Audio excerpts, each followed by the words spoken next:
थे तो हमें लगा कहीं न कहीं पिछली बार की तरह हमारे साथ इस रेखा हो जाए। इस आशंका को लेकर हमने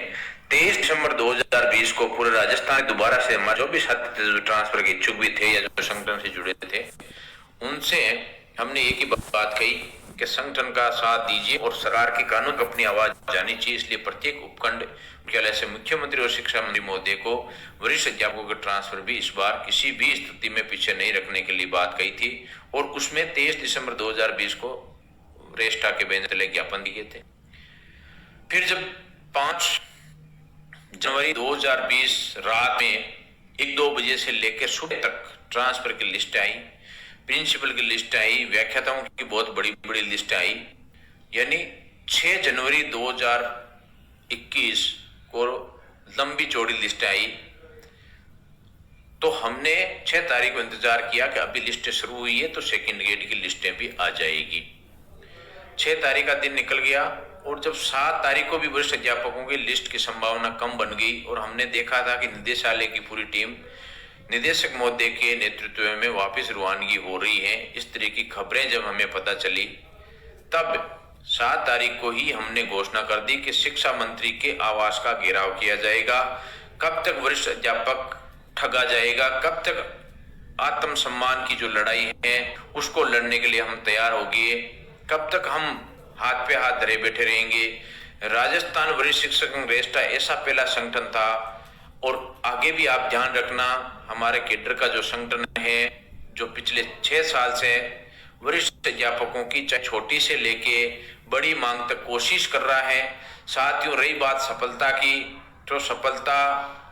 कोशिश करने वालों की कभी हार नहीं हो सकती। साथियों, 2017 के अंदर जो नोटिफिकेशन हुआ था उसमें चाहे आप हार नहीं, हमारे संघर्ष की जीत थी। हो सकता हम हार गए, हो सकता है सारी कर्मचारी वर्ग हार गया सरकार से, क्योंकि वेतन कटौती जब हुई थी तो सभी जो दूसरे केडर थे उनकी भी कटौती हुई थी और क्योंकि हमारे को 2013 में वरिष्ठ अध्यापकों को कुछ दिया नहीं था इसलिए हमारे तो कुछ नहीं मिला, लेकिन बाकी जितने भी जो केडर थे उन्होंने हमारा साथ कभी नहीं दिया। इसलिए यदि हमारे संघर्ष की वजह से सरकार को बैकफुट पे आने सरकार बैकफुट पे आई और निर्णय करना पड़ा, तो निर्णय जो हुआ था वो संघर्ष से निर्णय हुआ था, चाहे वो पक्ष में था या नहीं था। उसमें हम मान सकते हैं कि उसमें जो हमारी जीत हुई या नहीं हुई, लेकिन हमारे संघर्ष की जरूर जीत हुई थी। तो साथियों, जब 8 तारीख को शिक्षा मंत्री के आवास का घेरा हुआ था तो वरिष्ठ अध्यापकों के ट्रांसफर को लेकर शिक्षा मंत्री के आवास का घेराव का जो आह्वान था वो सबसे पहले आपके केडर का संगठन राजस्थान वरिष्ठ शिक्षक संघ रेस्टा सबसे पहले उसने आह्वान किया और 8 तारीख को शिक्षा मंत्री जी के आवास का घेराव भी किया। संख्या हमारी जैसी भी रही, हमारे जो भी साथी सक्रिय थे वो सब पहुंचे और वहां पे शिक्षा मंत्री जी से जब मुलाकात हुई तो शिक्षा मंत्री जी ने कहा कि कुछ लिस्टें आज और बाकी जैसे ही आचार संहिता हटेगी 8 तारीख बाद में मैं सबसे पहला काम वरिष्ठ अध्यापकों को स्थानांतरण का करूंगा। साथियों, जब आचार संहिता लग चुकी थी, 8 तारीख हो गई थी, 5 तारीख को 5 जनवरी को आचार संहिता लग गई थी, सारे अधिकारियों ने मना कर दिया, हाथ खड़े कर दिए कि हम अब आचार संहिता के अंदर ये ट्रांसफर पे इन पे जो है साइन नहीं करेंगे। तो जब पूरी टीम रवाना होगी तो हमें भी आचार संहिता के अंदर रुकना पड़ा और हम भी उस टाइम कुछ नहीं कर पा रहे थे, संगठन भी कुछ नहीं कर पा रहा था क्योंकि चुनाव आयोग के निर्देशानुसार आचार संहिता की पालना करने भी हमारी मजबूरी थी। जब हम वहां से बाहर आ गए तो लिस्ट आने शुरू हो गई और फिर हम वहां से जो मंत्री जी ने कहा था कि मैं 8 तारीख को कर दूंगा, कुछ लिस्ट आ जाएगी, उस आश्वासन को लेकर हम वहां से निकले थे और जब हम शाम तक घर पहुंचे थे तो लिस्ट आनी रुक गई और फिर जब विश्लेषण हुआ तो उसमें ये देखा गया था कि केवल और केवल लक्ष्मणगढ़ विधानसभा क्षेत्र सीकर के जो है लगभग 2 वरिष्ठ अध्यापकों के ट्रांसफर हुए हैं। साथियों, जब 8 तारीख के बाद में लिस्टें आने बंद हो गई, हमने वेट किया, हो सकता है अभी लक्ष्मणगढ़ की आ रही है, बाकी जिलों की भी हमारे जो साथी उनकी लिस्टें जरूर आएगी। लेकिन जब 9 तारीख को 1 बजे तक लिस्टों का काम बंद हो चुका था, रात में कोई लिस्ट नहीं आई थी, दिन में आके रुक गई थी, तो हमने 9 तारीख को दोबारा मुख्यमंत्री आवास के घेराव की घोषणा राजस्थान वरिष्ठ शिक्षक रेस्टा के बैनर तले की गई थी। उस दौरान मेरे पास सोडा थाना अधिकारी, सिविल लाइन थाना अधिकारी सभी फोन आए थे, आपके पास परमिशन है क्या, मुख्यमंत्री आवास के घेरने की बात कह रहे हो। मैंने कहा परमिशन की ऐसी बात है, जब हम परमिशन में 10 दिन लगाते हैं और 11वें दिन आप कहते हो कि यहाँ परमिशन नहीं मिलेगी, तो परमिशन नहीं है। हम तो हमारे साथ जो अन्याय हुआ है उसको हम मुख्यमंत्री जी से मिलकर बताना चाहते हैं। हम सब कर्मचारी हैं, हम वरिष्ठ अध्यापक हैं, हम किसी तरह का हमारा कोई दूसरा कोई इस तरह का हुक्कड़बाजी करना या दूसरे किसी तरह के गैर जो लोकतांत्रिक कार्य हैं वो करना हमारा उद्देश्य नहीं है। हमारा उद्देश्य ये है कि राजस्थान के शिक्षा मंत्री पूरे राजस्थान के हैं और राजस्थान का प्रत्येक वरिष्ठ अध्यापक न्याय चाहता है। हमारी मांग यही है कि जिन वरिष्ठ अध्यापकों का ट्रांसफर हुआ है स्वागत योग्य है, कोई दिक्कत नहीं है हमारे को। हमारे ही भाई साथी हैं जिनका ट्रांसफर लक्ष्मणगढ़ में हुआ है, लेकिन राजस्थान के 33 जिले के जो बाकी 32 जिले और जो अन्य विधानसभा क्षेत्र है 199, वो वरिष्ठ अध्यापक भी पिछले 25 महीनों से जब से ये सरकार बनी है, आपकी कांग्रेस की सरकार बनी है, तब से आपसे टकटकी लगाए हुए इस आस में बैठा हुआ है कि जो है इस बार कांग्रेस की सरकार बनी है, हमारा जो है ट्रांसफर होगा। कई 15 सालों से वहां बाहर बैठे हुए हैं, टरके लगा के बैठे हुए थे, और एक बार नहीं जब दूसरी बार वरिष्ठ अध्यापकों के ट्रांसफर नहीं हुए, तो ये एक तरह से देखा जाए तो हमारे विद्यालय में जहाँ पे प्रिंसिपल बैठते हैं, जहाँ पे व्याख्याता बैठते हैं, जहाँ वरिष्ठ अध्यापक भी कार्य करता है, तो हमारे लिए एक तरह से खाली एक ट्रांसफर की बात नहीं थी, आत्मसम्मान की बात थी कि हर बार हमें ठेंगा दिखा दिया जाता है।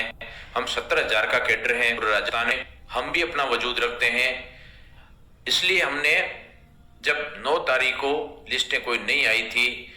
तो हमने 11 और 12 तारीख को हमने आह्वान किया कि जब तक लिस्टें जारी नहीं होगी तब तक हम लगातार धरना प्रदर्शन जो जारी रहेगा। और मुख्यमंत्री आवास के घेराव की चेतावनी के साथ हम जब निकल पड़े थे, तो राजस्थान के 17,000 जो हमारे वरिष्ठ अध्यापक साथी हैं उनसे मैंने एक ही बात कही थी। मैंने कहा बात ट्रांसफर नहीं है, बात हमारे आत्मसम्मान के व हमारे वजूद की लड़ाई है। क्या वरिष्ठ अध्यापक विद्यालय के अंदर किसी तरह की जो है वजूद नहीं रखता है? क्या हम इतने कमजोर हो गए कि जो सरकार जैसा चाहे सत्ता वैसा हम सहन कर ले और चुपचाप होके बैठ जाए? तो हम जब 11 तारीख को मुख्यमंत्री आवास के आह्वान किया था, तब साथियों प्रत्येक वरिष्ठ अध्यापक की ये जिम्मेदारी बनती थी। हो सकता है उसको इस समय आवश्यकता नहीं हो ट्रांसफर की, लेकिन जब संगठन ने यह आदेश कर दिया या आह्वान कर दिया आपसे कि आप सभी साथी संगठन को मजबूत रहोगे तो संगठन की जीत होगी और हमारी ट्रांसफर होगी। तो आप सभी साथी 11 तारीख को वहां पे पहुंचे और हमारा संघर्ष शुरू हुआ। उस टाइम 11 तारीख को शिक्षा मंत्री जी शिखर अपने कोई कार्यक्रम था उनका, उस कार्यक्रम चलेगी। 11 तारीख हमारा धरना जारी रहा। उसके बाद में 12 तारीख को भी हम धरने पे बैठे थे, और क्योंकि उसमें आचार संहिता का दौर था, जब 12 तारीख को दोपहर में 2 बजे शिक्षा मंत्री जी मिले थे, तो उन्होंने कहा कि मैंने आपको पहले भी कहा था आचार संहिता हटते ही 8 तारीख को मैं सबसे पहला काम वरिष्ठ अध्यापकों को ट्रांसफर का करूंगा। तो हम वहां से धरना समाप्त किया और वहां से सभी अपने अपने कर्मस्थली पे ले गए। साथियों, उसके बाद से लेकर राजस्थान वरिष्ठ शिक्षक संघ लगातार इस तरफ कदम बढ़ा था, और जब उस दिन 11 और 12 तारीख को हमने देखा था कि संख्या बल कम समय में था, 9 तारीख को घोषणा की थी और 11 तारीख को आना था, तो उस समय के अनुसार हमारे साथी पहुंचे थे। लेकिन क्योंकि बार बार जब संख्या बल यदि इतना ही रहता है तो उससे सरकार के ऊपर और जो अपने संगठन की एक छवि है रेस्ट की, उसका विपरीत असर पड़ा। इसलिए लगातार जो हमने ये कोशिश की थी कि इस बार का जो प्रदर्शन होगा वो संख्या के मामले छोटा नहीं होगा। इसलिए हमने कुछ टाइम लिया और हमने रणनीति बनाने की सोची कि जो जिन हमारे साथियों को ट्रांसफर की आवश्यकता है और जो हमारे पदाधिकारी हैं और जो हमारे साथी संगठन के बारे में अच्छी जानकारी रखते हैं और एक व्यक्तिगत जिम्मेदारी समझते हैं वो साथी जरूर पहुंचेंगे और एक बड़ा इस तरीका का विधानसभा घेराव बात हो, क्योंकि उस टाइम तक जो है विधानसभा की डेट आ गई थी 10 फरवरी से। इसलिए विधानसभा की जब डेट आ गई थी तो हमारा जो ऐलान था वो ये था कि आचार संहिता ही हटते ही विधानसभा चालू है। जब हम 31 जनवरी को दोबारा मंत्री जी से मिलने गए थे तो उन्होंने विधानसभा का हवाला दिया था, तो हम उस तरफ प्लान बनने वाले थे कि बीच में हमारे कुछ साथी जो समझ नहीं रखते हैं संगठन की कि एक संगठन होता है तो उसकी मजबूती कितनी हो सकती है। साथियों, यदि हम एकजुट रहेंगे तो 100% हमारी मांग सरकार तक पहुंचेगी, उसका दबाव भी बनेगा। और यदि हम बिखर जाएंगे तो चाहे हम कुछ भी कर लो, कितना भी जोर लगा लो, साथियों सरकार को फायदा होता है। और जो हमारा दबाव बनाया हुआ था, जो 8 तारीख को हमने दबाव बनाया था, जो 11 और 12 तारीख को हमने दबाव बनाया था, पूरा दबाव, उस दबाव में सेफ्टी वॉल्व का काम करता है। साथियों, व्यक्ति कभी बड़ा नहीं होता है, संगठन हमेशा बड़ा होता है। आज हम देख रहे हैं बहुत सारे ऐसे संगठन है जो 50 साल से केडर के संगठन के काम कर रहे हैं। साथियों, यदि आप संगठन में अलग अलग होगे, राजस्थान वरिष्ठ शिक्षक संघ रेस्टा वरिष्ठ अध्यापकों के लिए बनाया गया है। सबसे पहले मैं आपसे ये निवेदन करना चाहता हूं कि सबसे पहले संगठन की तरफ आवाज, संगठन की तरफ अंगुली उठाने से पहले एक बार आप सभी विचार करें कि रेस्टा 2017 के बाद 2018, 2019, 2020 और अभी 2021 चल रहा है, अभी तक साथियों एक बार भी हमारे रसीद पूछ सकते जो मैंने की है। जो हमारे साथी संगठन से जुड़े हुए थे, जो वरिष्ठ अध्यापक दिल से रेस्टा से जुड़े हुए थे, उनसे 2019 में हमने जो है उनसे निवेदन किया था जब सीकर में राज्य स्तरीय सम्मेलन था कि आप रेस्टा का सहयोग कीजिए, हम राज्य स्तरीय सम्मेलन करने जा रहे थे। तो उस टाइम जिन साथियों ने रेस्टा को अपना संगठन समझकर, अपने एक परम कर्तव्य समझकर वरिष्ठ अध्यापक संगठन को ऑनलाइन माध्यम से योगदान किया था, वो जरूर किया था। वो मान सकता हूँ 1% साथियों ने रेस्टा का टाइम सहयोग किया था आर्थिक रूप से। अदरवाइज पिछले 3 साल के अंदर एक बार भी हमने किसी भी वरिष्ठ अध्यापक की जिले में भेजकर रसीद बुक नहीं काटी है। फिर भी बहुत सारे हमारे साथी होते हैं, सब तरह के साथी होते हैं, तो उन्होंने बहुत सारे इस तरह की बातें कही कि जो है रसीद काटने आ जाते हैं, संगठन क्यों चुप है, संगठन रेस्टा किसी का साथ क्यों नहीं दे रहा है। साथियों, रेस्टा जो है रेस्टा अपना खुद का वजूद रखता है और संघर्ष से रेस्टा बना है और संघर्ष करके आगे बढ़ा है। और सबसे पहले जब संघर्ष की शुरुआत हुई थी ट्रांसफर के मामले में, तो आपके लिए 8 तारीख को जब संगठन किया था, आप लीजिए 12 तारीख को जो संगठन आपकी लड़ाई लड़ी थी वो लीजिए। उसके दौरान बीच में कुछ दिनों के लिए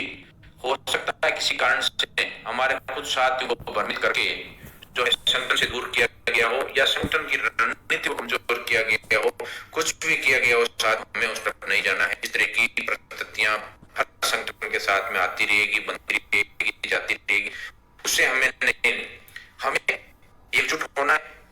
साथियों, मैं आपसे इतना ही निवेदन करना चाहता हूं, यदि आप रेस्टा के सदस्य हो तो तन मन और धन से आपको सहयोग करना पड़ेगा, तभी हम कह सकते हैं रेस्टा के सदस्य हो। साथियों, तन की बात जब संगठन का आह्वान होता है तो आपको जरूर चाहिए, क्योंकि 27 फरवरी 2017 के बाद में विधानसभा घेराव की बात थी, तो 1 मार्च 2021 यानी पिछले 4 साल में एक बार विधानसभा का जो घेराव है को लेकर,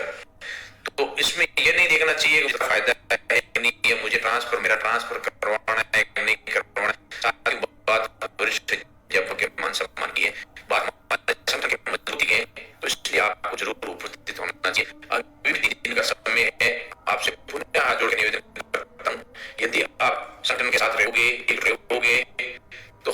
ये मुद्दा ट्रांसफर का होने के बाद हमारे मैंने जो पहले 2 दिन मुद्दे बताए थे उनको लेकर हम लड़ेंगे। और ट्रांसफर की जब